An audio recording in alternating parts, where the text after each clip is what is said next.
Mary Irving had always been the quintessential wallflower at Christian high school. With her mousy brown hair, thick-rimmed glasses, and tendency to slouch, she blended seamlessly into the background of school life. Her pale skin, often hidden beneath oversized sweaters and baggy jeans, rarely saw the light of day. Mary's quiet demeanor and penchant for burying her nose in books made her an easy target for the popular cliques, who either ignored her completely or, on worse days, subjected her to cruel taunts and whispered mockery. For 3 long years, Mary had endured the isolation and loneliness that came with being a social outcast. She'd grown accustomed to eating lunch alone in the far corner of the cafeteria, her only companions the characters in the novels she devoured. The hallways were a gauntlet she navigated with practiced invisibility, her eyes fixed on the scuffed linoleum floors as she hurried from class to class. But as her senior year dawned, a ripple of change swept through the halls of Christian High. The source of this disturbance was a new transfer student named Dale Viston.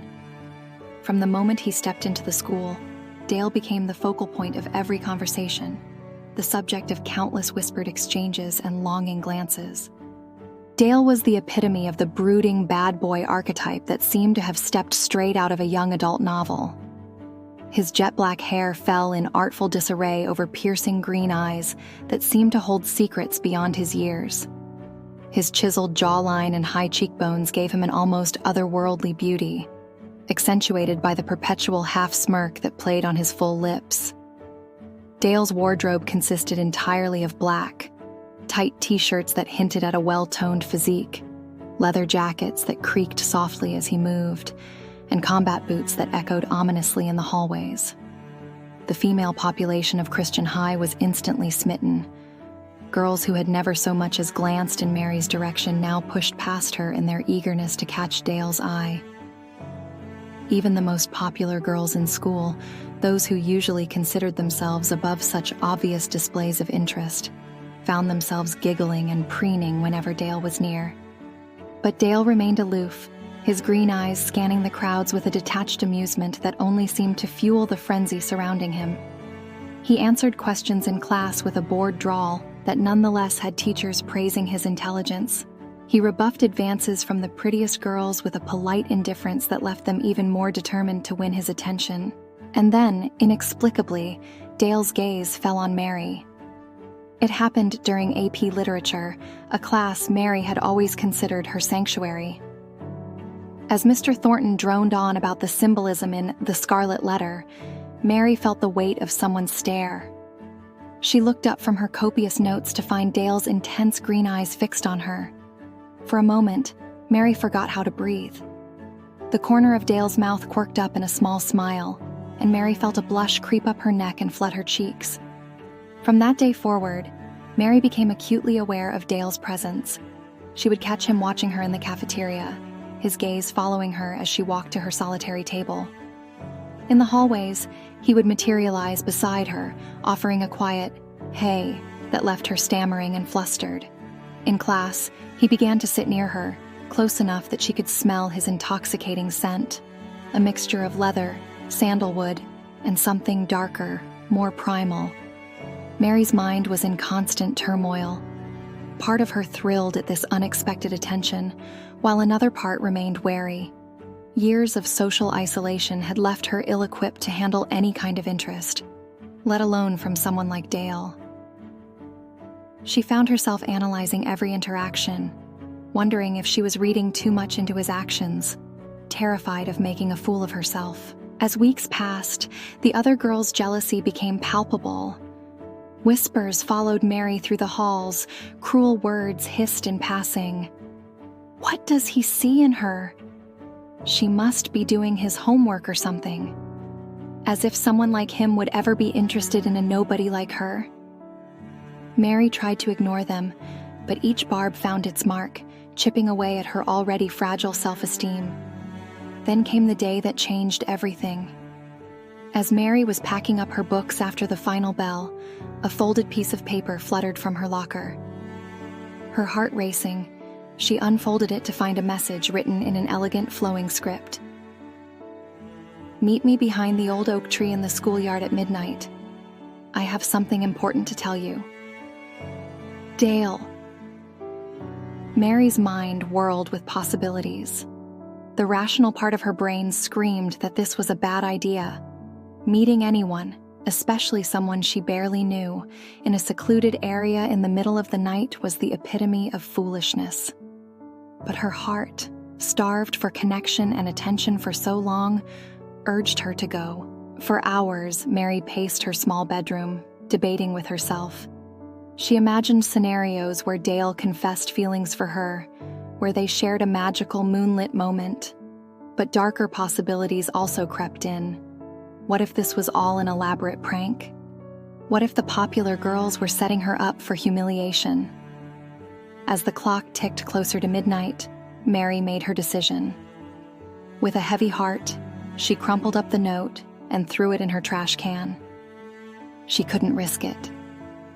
The potential for hurt and embarrassment was too great. She turned off her light and crawled into bed, trying to ignore the gnawing feeling that she might be making a huge mistake. Unbeknownst to Mary, Dale was indeed waiting by the old oak tree that night. His normally confident posture was replaced by nervous energy as he paced back and forth, checking his watch every few minutes. As the minutes ticked by and Mary failed to appear, a range of emotions flickered across Dale's face: disappointment, hurt, and finally a deep, unsettling anger that seemed to darken the very air around him.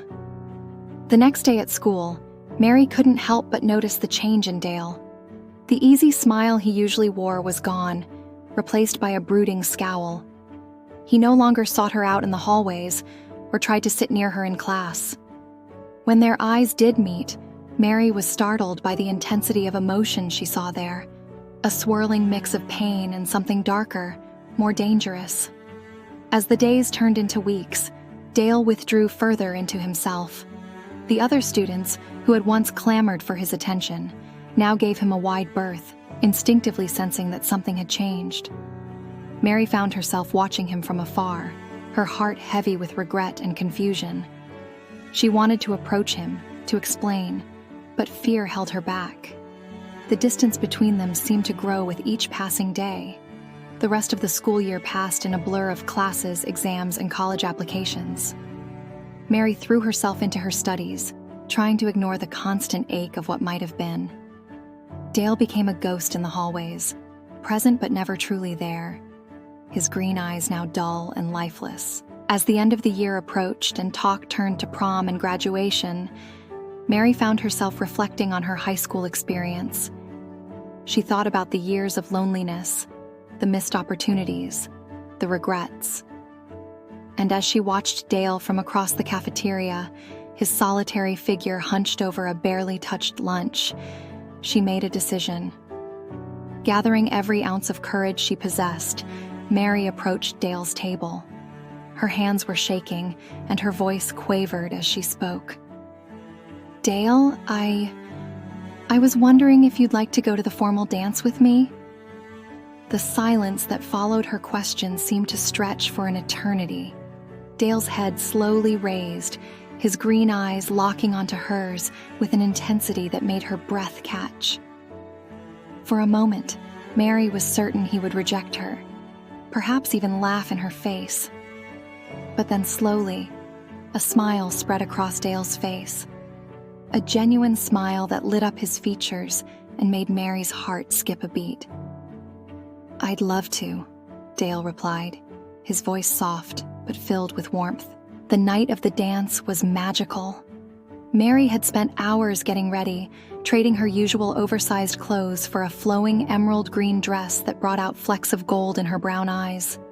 She left her glasses at home, opting for contact lenses, and had even allowed herself to be talked into wearing makeup by her surprised but delighted mother. Dale, for his part, looked like he'd stepped out of a fashion magazine in a perfectly tailored black suit. When he saw Mary, his eyes widened in appreciation, and for once he seemed at a loss for words. As they danced, Mary felt as though she were floating. Dale's arms around her waist felt right, like they belonged there. They talked and laughed, making up for all the lost time and missed opportunities. For the first time in her high school career, Mary felt truly seen and appreciated. But all too soon, the dance was over, and graduation day arrived. As Mary stood in line, waiting to receive her diploma, she caught Dale's eye in the crowd. He gestured subtly for her to meet him behind the auditorium after the ceremony. Her heart pounding, Mary made her excuses to her beaming parents and slipped away from the crowds. She found Dale leaning against the wall, his graduation gown unzipped to reveal the black outfit underneath. As she approached, Mary noticed something different about him, a tension in his posture, a glint in his eye that sent a shiver down her spine. "Mary," Dale said, his voice deeper and more resonant than she'd ever heard it. "There's something I need to tell you." What followed was a confession that shattered Mary's world. Dale revealed his true identity, not just a mysterious transfer student, but an emissary of hell itself, sent to Earth with the mission of bringing about its destruction. He explained how he had chosen Mary as his potential host, believing that her social invisibility would make her disappearance go unnoticed. "If you had met me that night," Dale continued, his green eyes now swirling with otherworldly fire, "I would have killed you and taken over your body. It was the perfect plan. Who would suspect quiet, unassuming Mary of being the harbinger of the apocalypse?" Mary listened in stunned silence, her mind struggling to process this impossible information. Part of her wanted to run, to scream, to wake up from what surely must be a nightmare. But another part, a part she didn't quite understand, was fascinated by this dark revelation. Dale went on to explain how Mary's rejection of his invitation had forced him to reconsider his plans. He had watched her, studied her, trying to understand what had made her different from the other humans he had encountered, and in doing so, he had found himself drawn to her in ways he hadn't anticipated. "When you asked me to the dance," Dale said, a note of wonder in his voice, "I was shocked. No one had ever shown me that kind of genuine kindness before. And that night, Mary, it changed everything. Your compassion, your ability to see beyond the surface. It made me question my entire mission." As Mary stood there, trying to reconcile the Dale she thought she knew with this otherworldly being before her, he reached out and took her hand. His touch was warm, almost feverishly so, and Mary felt a jolt of energy pass between them. "I'm going back to hell," Dale said softly. "I can't complete my mission, not after knowing you. But before I go, I wanted you to know the truth. And I wanted to thank you, Mary. You've shown me that there's more to humanity than I ever realized." Dale's form began to shimmer, as if he were fading from reality. But before he disappeared completely, he leaned in close, his lips brushing against Mary's ear as he whispered, "Live your life to the fullest, Mary. You've danced with the devil and lived to tell the tale. Don't waste the chance you've been given." And then, in a blink, he was gone. Mary stood alone behind the auditorium, the sounds of celebration from the graduation ceremony seeming distant and unreal. She raised a trembling hand to her cheek, feeling the lingering warmth where Dale's breath had touched her skin. As she slowly made her way back to her waiting family, Mary's mind raced with the implications of what had just happened. The world around her seemed different now, charged with possibility and hidden depths she had never before imagined. Dale's parting words echoed in her mind, a challenge and a promise. Mary Irving, the girl who had started her senior year as a social outcast, ended it with a secret that would change her life forever. As she posed for pictures with her proud parents, her smile held a new confidence, a spark of something wild and unknowable. She had faced the ultimate darkness and emerged not only unscathed, but transformed. The future stretched out before her, full of mystery and potential. And somewhere in the depths of hell, a fallen angel remembered a dance and smiled, knowing that his mission had failed, but something far more valuable had been gained. The world would continue to turn, saved by the most unlikely of heroes, a wallflower who had bloomed in the shadow of the apocalypse.